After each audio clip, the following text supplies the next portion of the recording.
আসসালামু আলাইকুম।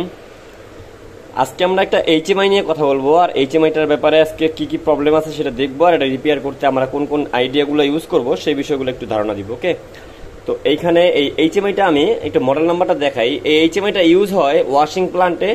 আপনার এটাকে পিএলসির সাথে কমিউনিকেশন করেই বানানো হয়। এই যে মেশিন কোম্পানি আছে তারা এটাকে নিজস্বভাবে ডিজাইন করে বানায়, সেক্ষেত্রে এটা আপনার কাস্টমাইজ করা, আমরা যেটাকে কাস্টমাইজ বলি সেভাবে এটাকে বানানো। সেক্ষেত্রে এটা অ্যাভেলেবেল পাওয়া যায় না বাজারে ওই সাপ্লায়ার ছাড়া। বাট আপনি যদি এটা পণ্যটা কিনতে পারেন, প্রোগ্রামটা আপনার মেক করতে কিন্তু একটু ঝামেলা হতে পারে, বা ওই প্রোগ্রামটা আপনি ব্যাকআপ নিতেও পারবেন না, ওইভাবে ওরা সেফটি দিয়ে থাকে। যাই হোক, এইটার রিপেয়ার নিয়ে আমরা কথা বলবো। এটা কি প্রবলেম হয়েছে সেটা আগে দেখি আমরা, দেখার পরে আমরা স্টেপ বাই স্টেপ কথা বলি। তো সেক্ষেত্রে এখানে দেখেন, এটা মডেল নাম্বারটা যদি আমি বলি RECT1061EI 24 volt DC 300 milli ampere maximum input বা আউটপুট। যাই হোক, এই ডিসপ্লেটা হলো গিয়ে 10 ইঞ্চি। দেখেন এখানে এই ডিসপ্লেটা হলো 10 ইঞ্চি। তো আমি 24 ভোল্ট পাওয়ার সাপ্লাই ইউজ করছি এখানে।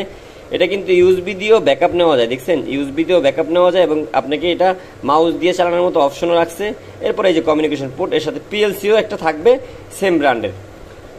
এখন আমি এটা আসলে হার্ড, গরম জায়গা থাকে অনেক, যে ক্ষেত্রে অনেকটা হার্ড হয়ে গেছে বডিগুলা। তো আমি এটাকে যদি পাওয়ার দিই, 24 ভোল্ট আমি পাওয়ার কানেকশন করছি, দেখেন প্লাসে প্লাস মাইনাসে মাইনাস, আমি একটু পাওয়ার দিই।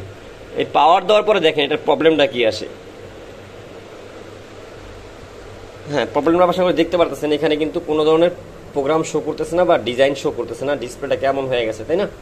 তো এইটাই যে প্রবলেমটা আইছে, এই যে টাচও কিন্তু কাজ করতেছে না, তাই তো। তো এইটার কি হয়েছে মূলত, এই জিনিসটা নিয়ে আমরা এই ভিডিওতে কথা বলবো বা আমরা দেখবো। তো এইটা আসলে এই যে দেখেন আস্তে আস্তে কমতেছে বাড়তেছে আলো, ভিতরে কিন্তু অনেক প্যারামিটার আছে যা দেখা যাচ্ছে না, টাচও কোনো ধরনের কাজ করতেছে না। তো এটা সমাধান কিভাবে করতে হবে, কোন কোন স্টেপগুলো ফলো করতে হবে, আমরা সেই জিনিসটাই দেখবো। তো আমি এটা আপনাকে কন্টিনিউ করার জন্য অনুরোধ করব, ফুল ভিডিওটা কন্টিনিউ করবেন। তো আমার আগে কিন্তু এরকম এইচএমআই নিয়ে আমি আগেও কাজ করছি, এই সেম ওয়াশিং প্লান্টের। তো এখানে আমি কিন্তু সহজ করে আপনাদের কিছু বুঝিয়ে দিয়েছিলাম। এগুলার সার্কিটগুলো কিন্তু একটু ইজি বা সহজ হয়ে থাকে। দেখেন এখানে কিন্তু খুব সহজ করে ওরা একটা সার্কিট বানিয়েছে। এখানে চায়না জিনিস, অবশ্য তাইওয়ানের জিনিস। এখানে দেখেন পাওয়ার বোর্ড দিছে, এই একটা সিপিইউ দিয়ে দিছে, মাদারবোর্ড, আর নিচে ডিসপ্লে দিয়ে দিছে, এই যে টাচের কানেকশন দিয়ে দিছে, আর এই যে র্যামনের একটা কানেকশন দিয়ে দিছে, তাই না?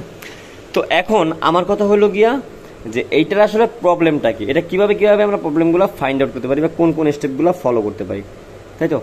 তো আমি প্রথমে আপনাদের যেটা বলবো সেটা হলো, ফার্স্ট টাইম আপনার দেখতে হবে এর পাওয়ার সাইডের সব ঠিক আছে মাস্ট, কারণ যেহেতু ডিসপ্লেতে পাওয়ার বন্ধ গেছে, এটার সমস্যাটা কি হইতে পারে দেখেন।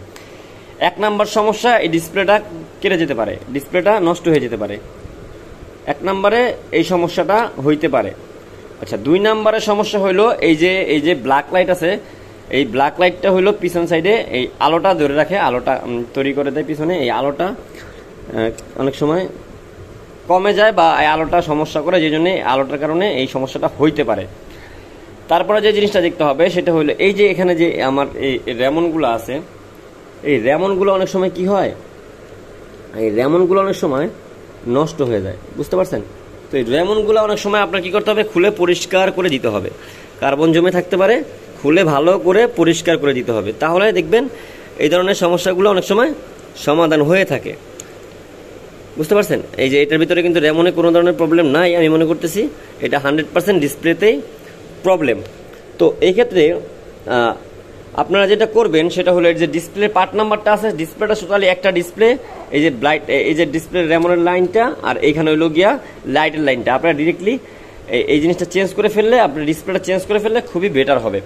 তো এই জিনিসগুলো আমি আপনাদের বুঝিয়ে দেওয়ার কারণ হলো, আমি আপনাদের কাজ করার পরে কিন্তু এটা আবার আপনাদের দেখাবো রেডি করার পরে। আশা করি ইনশাল্লাহ আমি যা বলছি তাই হবে, এর কোনো বেশি কম হবে না, এরকমটাই হবে প্রবলেম। তারপর আমি কাজ করার পরে আপনাদের দেখানোর পরে আপনারা বুঝতে পারবেন যে আমি যা বলছি তা ঠিক আছে কিনা। যাই হোক, এই ধরনের এইচএমআই গুলো যারা রিপেয়ার করেন বা এর স্পেয়ার পার্টস কিন্তু আমাদের কাছে আছে। দেখেন এগুলো যারা আপনারা কাজ করবেন বা কাজ করতেছেন অলরেডি, আমি অবশ্যই যেহেতু ভিডিও বানাই, আমার এখান থেকে কিন্তু ইউটিউব ইনকামের জন্য আমি শুধু আমার যে কাজটা সেটাকে প্রমোশন করতেছি, বা সেটা আমি আপনাদের কাছে পৌঁছে দিচ্ছি, বা আমার মেধাটা আমি আপনাদের সাথে শেয়ার করতেছি। এর যে স্পেয়ার পার্টসগুলো আছে মোটামুটি বেশিরভাগ কিছু আমাদের কাছে পেয়ে যাবেন। এই ধরনের এইচএমআই টাচ ডিসপ্লে এগুলো কিন্তু আমাদের কাছে বেশিরভাগ সময় পেয়ে যাবেন। আর দেখেন রিড একটা এইচএমআই, এটা 10 ইঞ্চি এইচএমআই, সামান্য একটা জিনিস দিয়ে কিন্তু ওরা বানিয়ে ফেলছে, দেখছেন?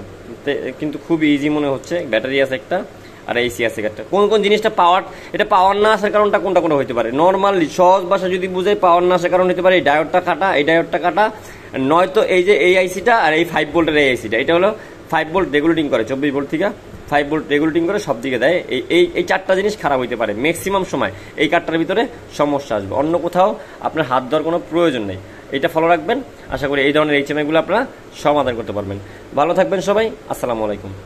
নেক্সটে এই ভিডিওর যেই আউটপুটটা সেটা নিয়ে আপনার সাথে দেখা হবে। আর সেই ভিডিওগুলো আমি কিন্তু সলিউশনের ভিডিওগুলো কিন্তু বেশিরভাগ সময় ফেসবুকে আপলোড দিয়ে থাকি।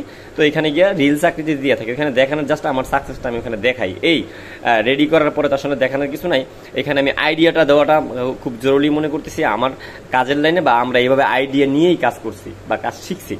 যাই হোক, আপনাদের এই ধরনের কোনো পণ্য যদি কোনো ধরনের সলিউশন লাগে বা স্পেয়ার পার্টস লাগে, আমরা কিন্তু একটা ওয়েবসাইটের নাম বারবার বলতেছি, updateautomationbd.com, সেখানে গিয়ে আপনারা ভিজিট করে এই ধরনের প্রোডাক্টগুলো কিন্তু কিনতে পারবেন অনলাইনের মাধ্যমে।